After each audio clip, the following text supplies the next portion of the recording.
Greetings and welcome to Chapter 4. In this chapter, we are talking about gender.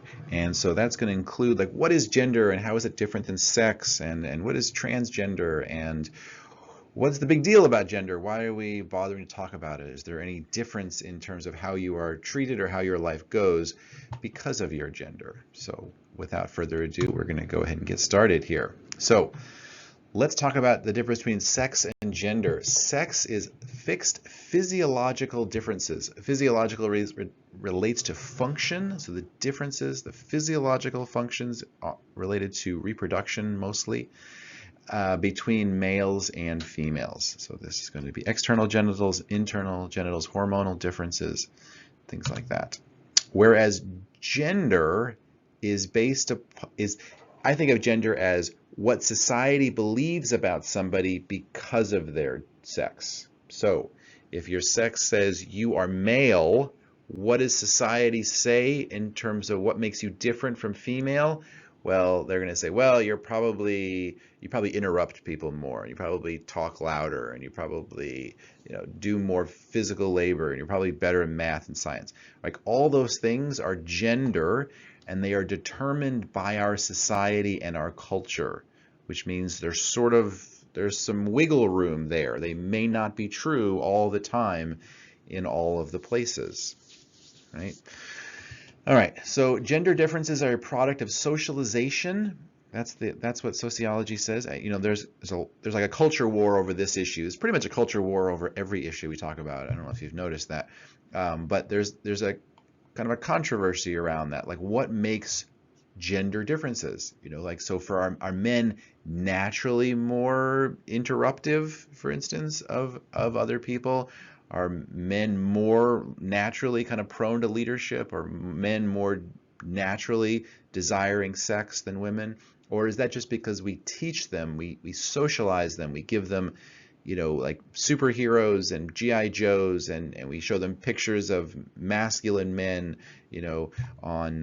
in movie posters and such, and it's kind of like that's what a man is, and so then young men are like, okay, well, I'm going to adjust myself to be like that, and then women the opposite, or not the opposite, but a little bit different. We show them pictures of women and give them Barbies and things like that, and it kind of like teaches them like what it means to be a woman, right?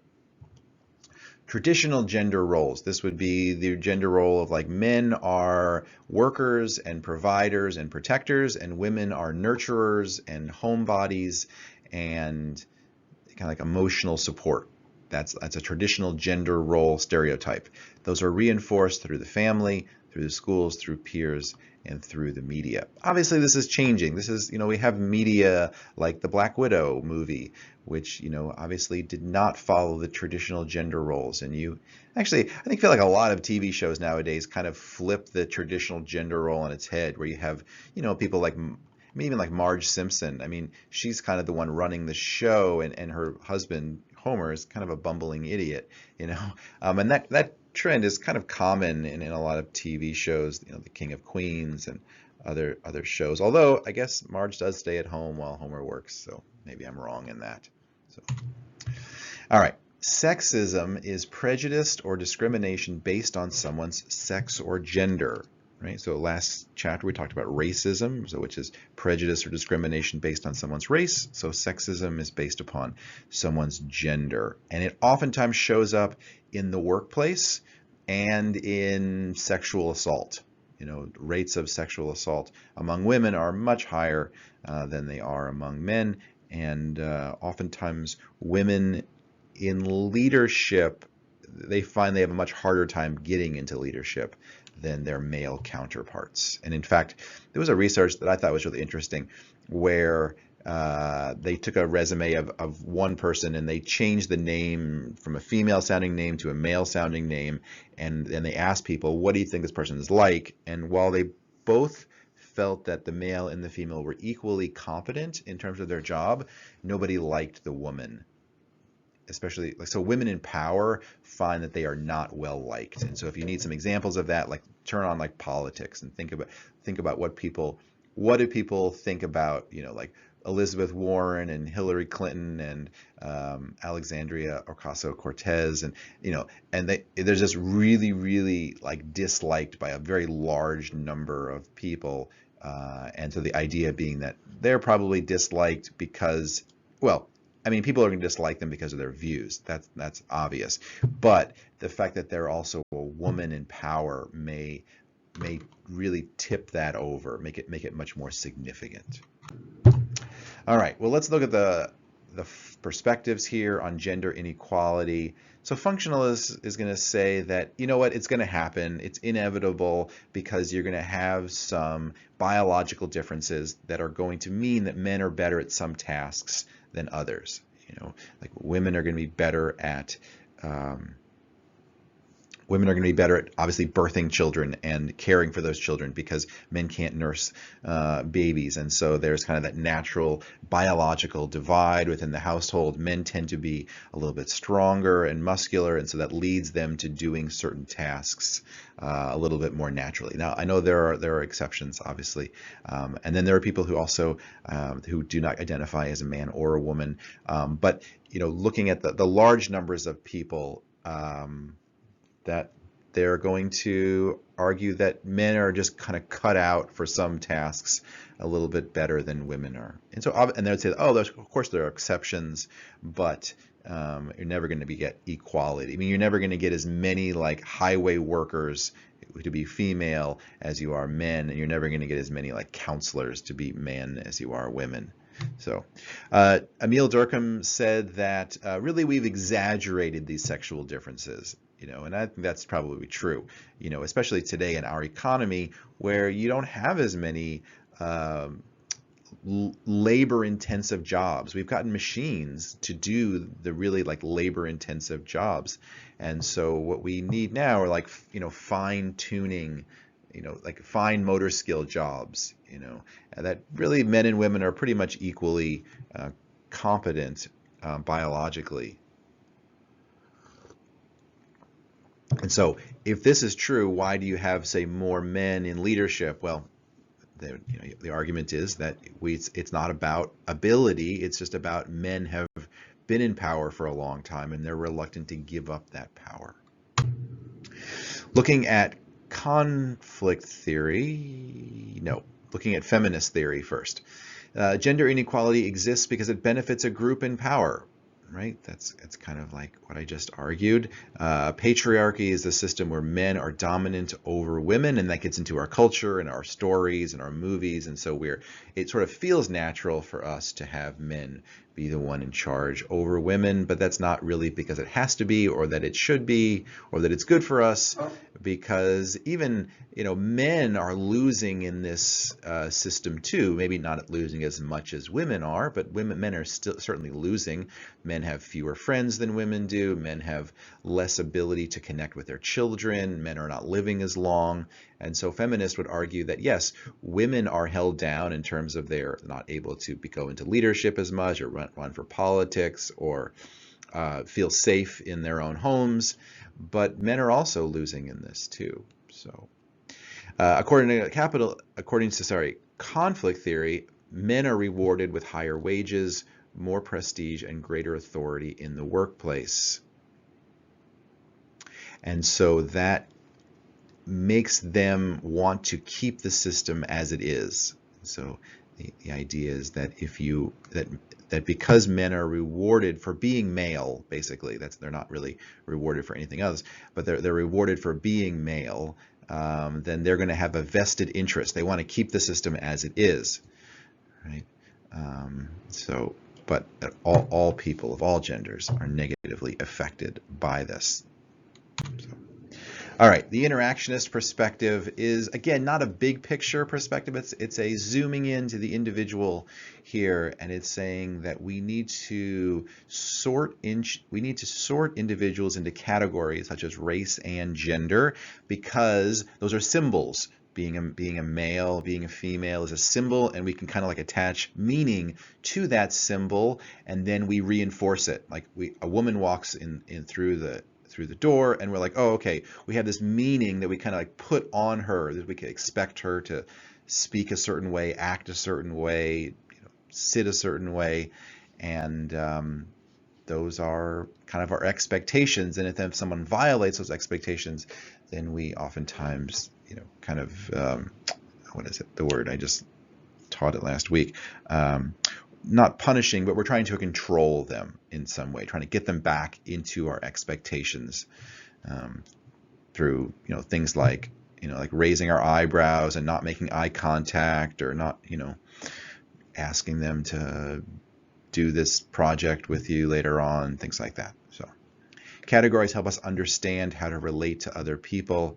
And then language reinforces the privileges granted to men. So that's like, if I walk into a classroom and I say, "Hey guys," right? What is that language reinforcing? The idea that I'm treating everybody like men, like that women are almost they're the invisible ones, right? Mankind, right?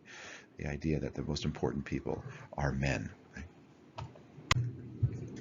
All right, occupational sex segregation. So we have a couple of types of segregation here, and that is we divide people up based upon their gender.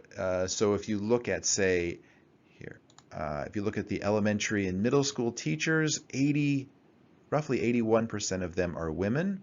That means there's only, 19% of them that are men, and their earnings are $957. Whereas if you look at, well, maybe the next page is not there. Secretaries and administrative assistants, 95% of them.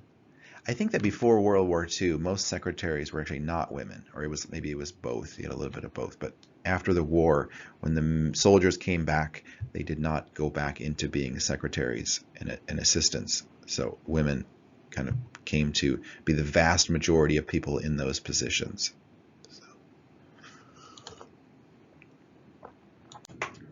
All right.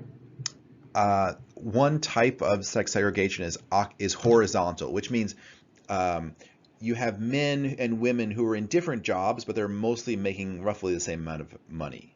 Like a highway worker being a male-dominated position, and like not a physician's assistant. Let's see, a social worker. Right, those are which is mostly women in that position, and so they're roughly equal in terms of their pay and their benefits and their status. And so why is that? Why are we getting women to go into one field and men go into the other? The idea here is that we're teaching them to do this, and we're encouraging them to think of themselves as their sex, and that their sex is a certain way. So we give little girls dolls and we give little boys trucks, right? So it should be no wonder that when the girls grow up, they're wanting to act out playing with those dolls, but now the dolls are people, right? So they're helping the people. But then when the little boys grow up, they're wanting to play with trucks that are much bigger now, and that's a construction worker or a highway patrol worker. So. And then we have vertical segregation. And so this is where you have men who are in the best paying jobs and women who are in the lower paying jobs. Women in lower paying jobs, men in upper paying jobs, right? And why is this? It's based on deeply rooted and widely shared cultural beliefs that men are more competent than women and are better suited for women for positions of power. It's really the positions of power, I think, where this shows up. I think we tend to judge a good leader based upon height and the deepness of their voice. Well, who's taller? Who has a deeper voice? Well, that's men. Now, the irony, of course, is that those things have nothing to do with being a good leader. I mean, they do, but they shouldn't, right? I mean, what we're looking for a leader is clear vision and encouragement and training and organization, and that has nothing to do with height and the deepness of their voice. And so, but we kind of associated those things together because we've probably had millennia of men being the ones in leadership. For most cultures anyway. I think there are a few cultures where women have a lot of power, but certainly not the Western culture. Income inequality. Why does this matter? Because some people are going to say, well, listen, I'm a woman and I want to work with people, and isn't that okay if I want to do that? You know, so in 2016, women made 80.5 cents for every dollar that a man earned. Right? Women workers in their prime earning years make 38% of what men make.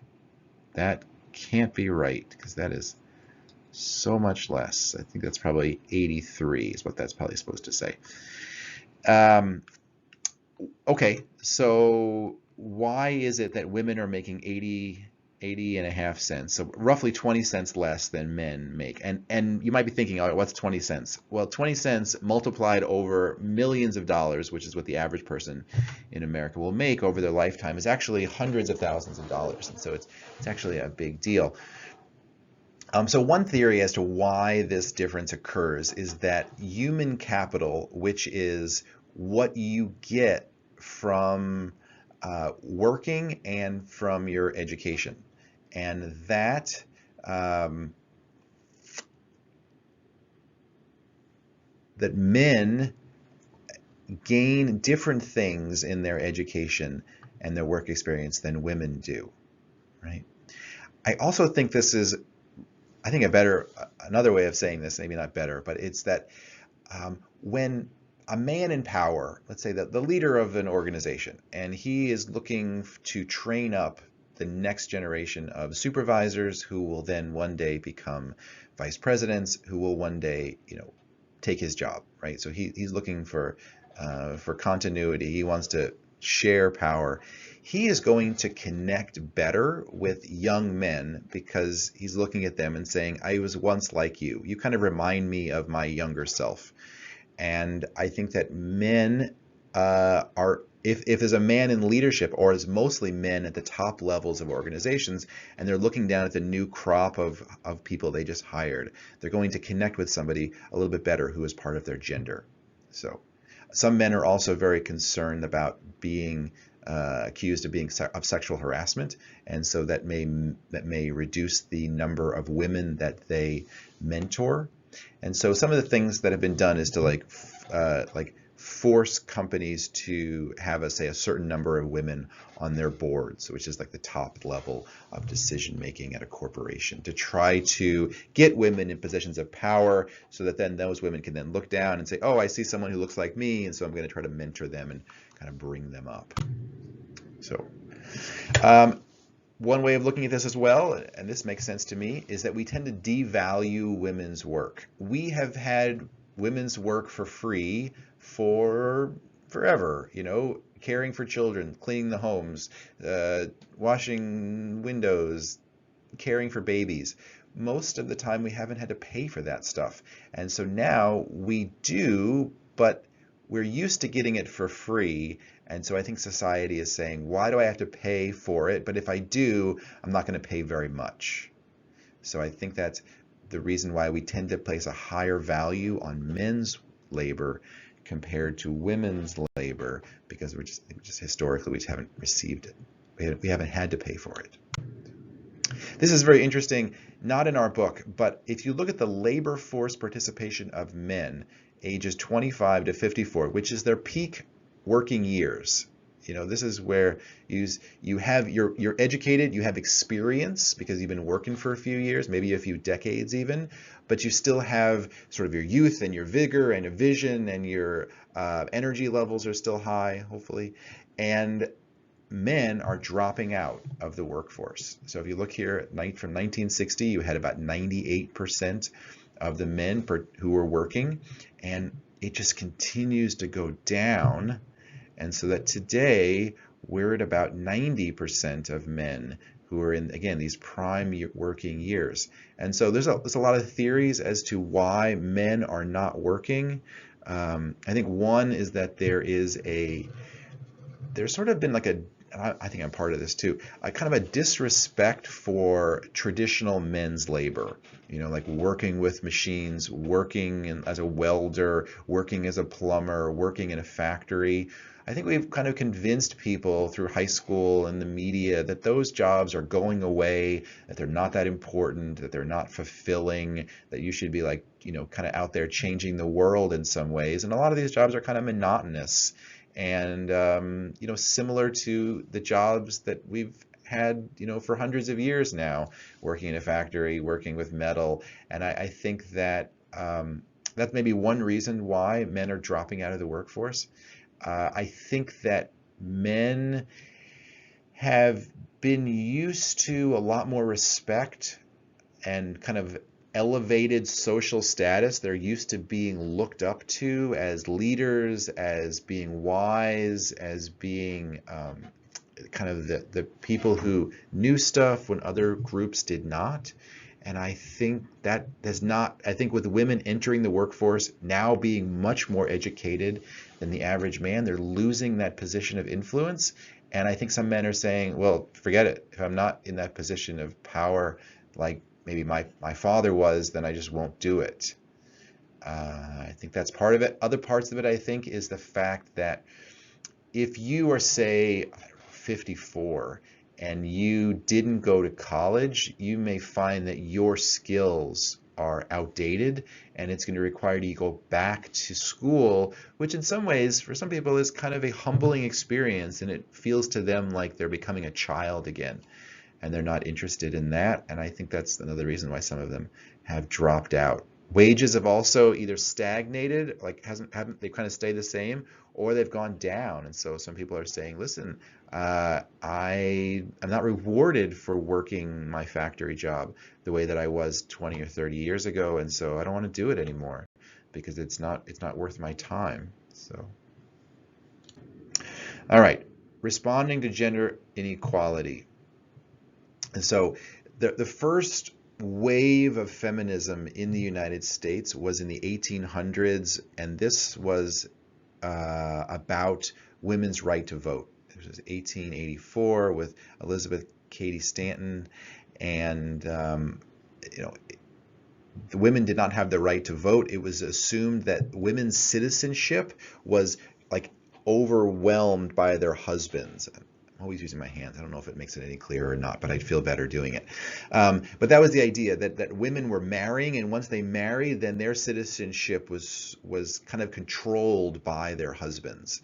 And so this was, with women saying, I want the right to vote. It's saying, like, I want independence from my husband. I want to be able to control my own citizenship. And that's probably why it took them 70 some odd years to get the amendment passed in the 1920s, I believe. So that was the first wave of feminism. So let me tell you a little bit about the second and third wave, because apparently I don't have a slide for them. The second and third wave was about discrimination, getting rid of discrimination at work. So passing laws to protect women, especially against sexual harassment and against discrimination of employers just saying, I'm just going to pay you less because you're a woman, and things like that. The third wave was about incorporating people from other countries, women of color, and gay and lesbian individuals. Okay, gender nonconformity discrimination. Okay, what is gender nonconformity? So to conform means you're going along with the gender expectations that are set by society.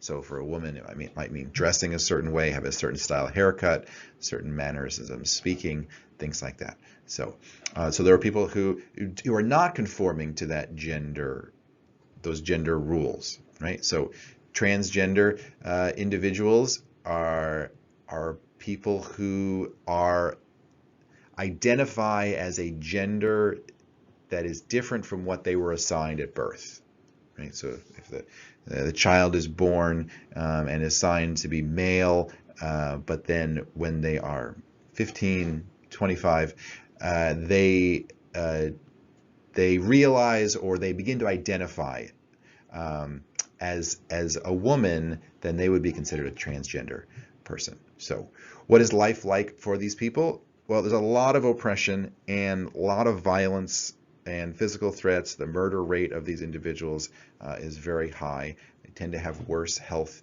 outcomes, rejection, victimizations, loss of social support.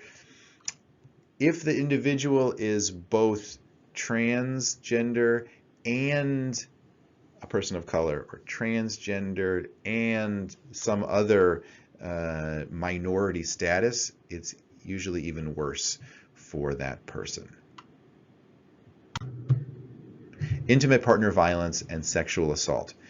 In 2008, an estimated 35% of women, that is 1 out of every 3 women worldwide, suffer physical or sexual violence, often at the hands of an intimate partner. This is really sad, and it really upsets me, actually, that this is not uncommon. This is 1 out of every 3 women. So if you're walking down the hall, you can just count 1, 2, 3. Oh, that person is likely suffering the hands of physical or sexual violence. And if that wasn't worse, if that wasn't bad enough, it's not a stranger. It's not the creepy person who's hanging out in a dark alley, which is scary. But it's oftentimes the people who are closest to us. That's why I said, the women being safe in their homes, because most of the time violence does not occur outside in the dark alley. Obviously that happens sometimes, and that's really scary, but most of the time it doesn't happen in a dark alley. It happens from the person who maybe says, I love you, like, we're together, we're this couple, we're this unit, just the two of us, and that's the person actually that is committing the violence against them. So why is that? Well, the United Nations says that we've had historically unequal power relationships between men and women. Men believe that they have power over women, and that this is their right, or this is acceptable behavior, at least to some degree. I know, sometimes when women and men become violent, it's not necessarily not the intention of the couple, or usually it's the man that is hurting the woman. It may be just spun out of control, but I think that even there's still some power dynamics there at play between the two of them. Usually there is. Intimate partner violence has been identified as a major contributor to women's mental health. If the woman feels unsafe in her home, imagine what that's going to do to her mental health over 6 months, 6 years, 30 years, things like that. In addition to sexual and reproductive health, maternal health, and neonatal health, right? Not just bad for the mental health, but also physical health. There's really no divide. I mean, we like to think there is in the Western culture, but everything we're thinking has a stress impact on our bodies, and so that's going to impact all areas of their health. And if they're pregnant, and even if the child is outside the womb and on its own, it still impacts that child. So, the good news is, though, that violence among couples has been significantly down. So, all right. Okay, so back to the feminist movements and social policies. I apologize for this jumping back and forth. The first wave of feminism was focused on the suffrage movement. Suffrage is about the right to vote, right? Granted in 1920 with the 19th Amendment. So second wave is about the legal rights of women. So far I'm correct. Around sexual harassment in the workplace and providing equal workplace opportunities. Title IX, which we still do actually here at the college, which is about educational attainments for women. And so I think of this as being athletics, equal funding for women's athletics versus men's athletics, but it actually goes beyond just that as well. In the 1990s, the third wave attempted to address multiple sources of oppression based on race and ethnicity, social class. So in the beginning, feminism was really a group of white, upper class women that were, arguing for this. Right? And in this third wave, it's saying, you know what, there are issues that are compounded not just by gender, but also by race and religion, and poor women are affected by this way more than, say, richer women, sexual orientation, and also focusing not just on the United States, but on women worldwide. So the fourth wave of feminism synthesizes, brings together the second wave's emphasis on equality and the third wave's focus on global inequality, with a gender mainstreaming, the integration of the gender perspective into every stage of the policy process. So most laws that are passed by men, right? So you think about like who is in positions of power. Well, if you look at the president's office, if you look at the Senate, the House of Representatives, it's typically at least 75% male. And so men are going to have a perspective that makes sense to them because, you know, we grow up a little bit different and we have different perspectives on the world based upon our experiences, based upon our, you know, our biological neuro networks, whatever. And so that is where, you know, there's a focus on saying, what can we do to think about how is this policy going to impact women and men? And so bringing women's voices into those processes. If it doesn't just exist in government either. If you think about like a company that wants to hire more women, and they do if they care about productivity and profit and things like that, like they're supposed to care about, right? Making a good workplace.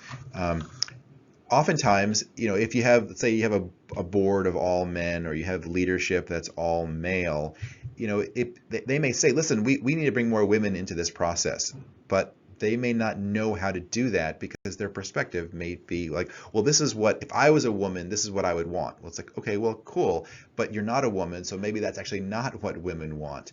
And so gender mainstreaming is kind of thinking about those things and saying, what can we do to bring in a different perspective on this?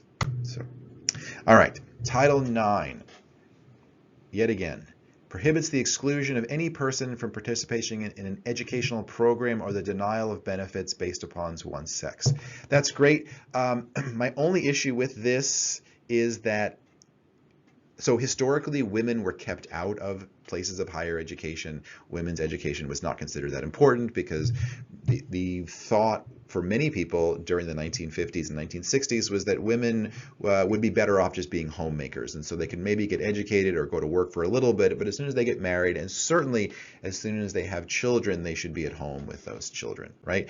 And so this really opened up a lot of opportunities for women in the areas of college and higher education and law schools and these professions that were typically all men, and athletics as well, which was really important because athletics is a way of learning things, teamwork and physical fitness and body control and all these other really cool things.